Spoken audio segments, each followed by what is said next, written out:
रात का समय था। ठंडी तेज हवाएं चल रही थीं। एक गरीब आदमी जिसका नाम रामलाल था, शहर की गलियों में नंगे पैर घूम रहा था। उसके बदन पर सिर्फ एक फटी हुई चादर थी। भूख से उसका पेट चिपक चुका था और आंखों में बस एक ही सवाल था, क्या आज मुझे एक रोटी मिलेगी?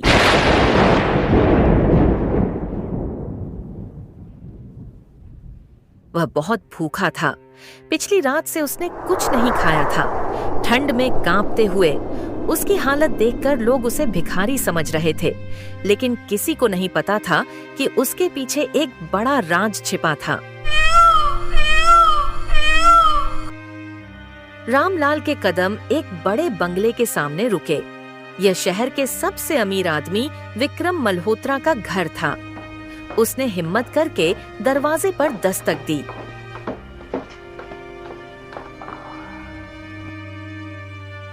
एक अहंकारी औरत नीता बाहर आई। क्या चाहिए? बस एक रोटी दे दीजिए। सुबह से भूखा हूँ, कुछ खाया नहीं है। बस एक रोटी। काम नहीं करते क्या? भीख मांगने चले आ जाते हो। जाओ यहाँ से। मुझे तुम्हारे लिए कोई रोटी वोटी नहीं है। आज के बाद दिखना मत इस गेट पे। जाओ यहाँ से। रामलाल कुछ बोल नहीं पाया। उसे धक्का देकर दरवाजा बंद कर दिया गया। पर क्या उसे आज कोई एक रोटी देगा?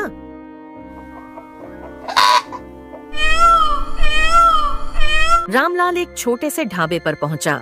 वहां ढाबे का मालिक रघु गर्मा गर्म रोटियां सेंक रहा था। भैया, मुझे एक रोटी मिल सकती है क्या? अरे मुफ्त में आज के टाइम पे कुछ मिलता है क्या? जाओ कमा के खाओ। अगर 10 रुपए हैं तो बताओ, रोटी मिल जाएगी। अन्यथा यहाँ पे फ्री विरी का कुछ नहीं मिलता। जाओ यहाँ से। वहां बैठे ग्राहकों ने उसकी हालत देखकर मजाक उड़ाया। अगर हर किसी को ऐसे ही मुफ्त में बैठा के खिलाने लगे तो धंधा तो बंद हो जाएगा। छोटी दुकान है, रहने दे भाई।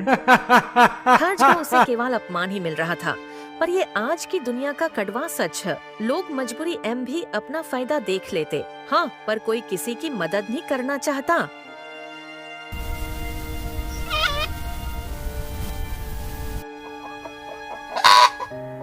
रामलाल एक मंदिर के पास पहुंचा। वहां भंडारा चल रहा था। उसे लगा कि यहाँ तो जरूर कुछ मिलेगा। बाबा, क्या एक रोटी मिल सकती है? मैंने सुना है यहाँ पे भंडारा हो रहा है। कल से कुछ नहीं खाया, अगर एक रोटी मिल जाती तो भला हो जाता आपका। अरे भाई, भंडारा चल तो रहा था पर खत्म हो गया है। कोई नहीं, कभी और आना। बाबा, बस एक रोटी मिल जाती ना, अब भला हो जाता आपका। मैंने कल रात से कुछ नहीं खाया। हर जगह जाके आया हूँ, पर हर कोई ना कोई बहाना बना रहा है। क्या एक रोटी कोई नहीं दे सकता मुझे? मंदिर में भी रामलाल को कोई रोटी नहीं मिली। रामलाल अंदर से टूट चुका था, पर वे एक बात से अनजान था कि आखिर वो सच में क्या है। पर सच ये है कि क्या हमें अपना बीता हुआ कल याद आएगा? अचानक एक छोटी बच्ची पारुल पास आई, जिसके हाथ में आधी रोटी थी। वह मासूमियत से बोली, बाबा, आपको भूख लगी है? बाबा बाबा, मेरे पास आधी रोटी है। आपको भूख लगी है ना, तो आप खा लो। ठीक है, आप ऐसे परेशान मत हो। पारुल ने बिना किसी भय के अपनी रोटी रामलाल को दे दी। उसकी माँ भी वहाँ थी, जो एक गरीब मजदूर थी। अगले दिन गांव में कुछ ऐसा हुआ कि गांव के पेयरों जमीन ही खिसक गई। पर क्या हुआ था अगले दिन? अरे बहन जी, मेरा नाम विक्रम है। मैं यहाँ पे अपने भाई को ढूंढ रहा हूँ। क्या आप इससे जानती हैं? भाई साहब, आपको पहले तो यहाँ पे नहीं देखा।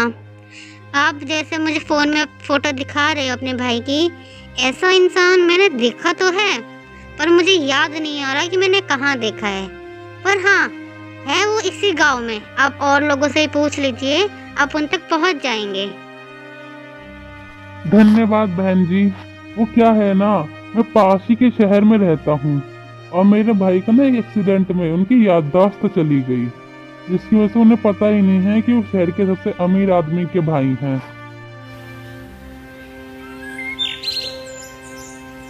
अगले दिन शहर में एक बड़ी खबर फैल गई। शहर के सबसे बड़े बिजनेसमैन का खोया हुआ भाई मिल गया। रामलाल कोई साधारण भिखारी नहीं था। वह विक्रम मल्होत्रा का सगा भाई था, जो एक दुर्घटना में अपनी याददाश्त खो बैठा था।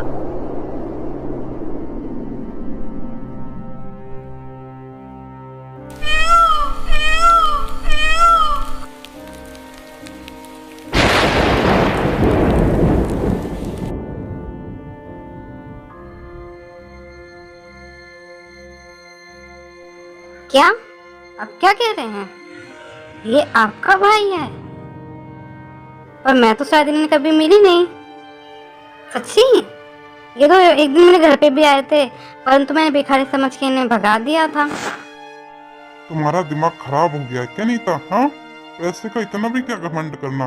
अगर कोई भी व्यक्ति तुम्हारे दरवाजे पे आएगा, कुछ खाने के लिए मांगेगा, तो तुम उसे भिखारी समझ के, गरीब समझ के भगा दोगी? तुम भूल गई कि तुम भी पहले ही एक नॉर्मल घर से आई थी। तुम्हारी मेरे से शादी हुई है, तब जाके तुम अमीर हुई हो, और आज तुम वही अमीरी और गरीबी में फर्क करने लगी। वाह, कहाँ है मेरा भाई? पता है तुम्हें कुछ कि नहीं?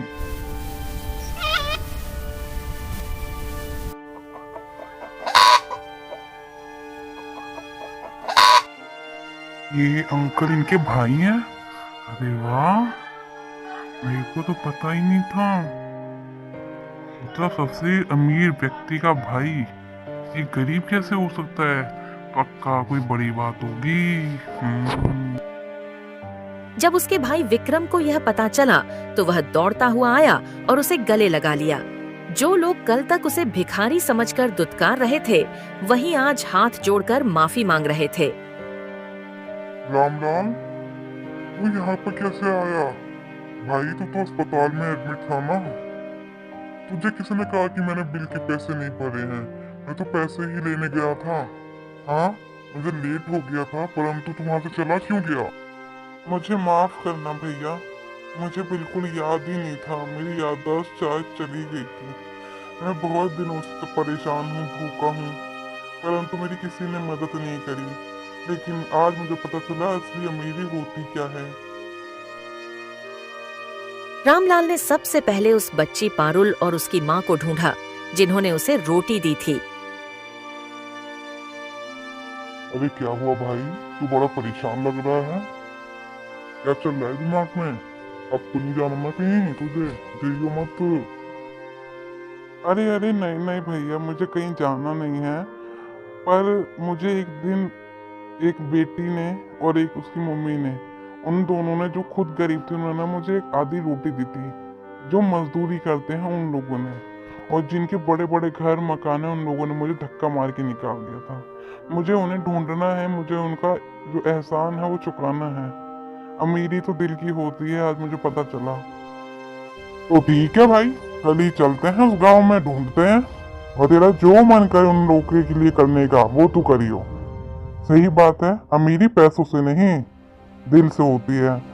किसी के पास 1000 रुपए होते हैं तो वो 100 रुपए नहीं देता, किसी के पास 100 रुपए होते हैं तो वो 10 रुपए देने से नहीं कतराता। बात तो सिर्फ दिल की होती है भाई।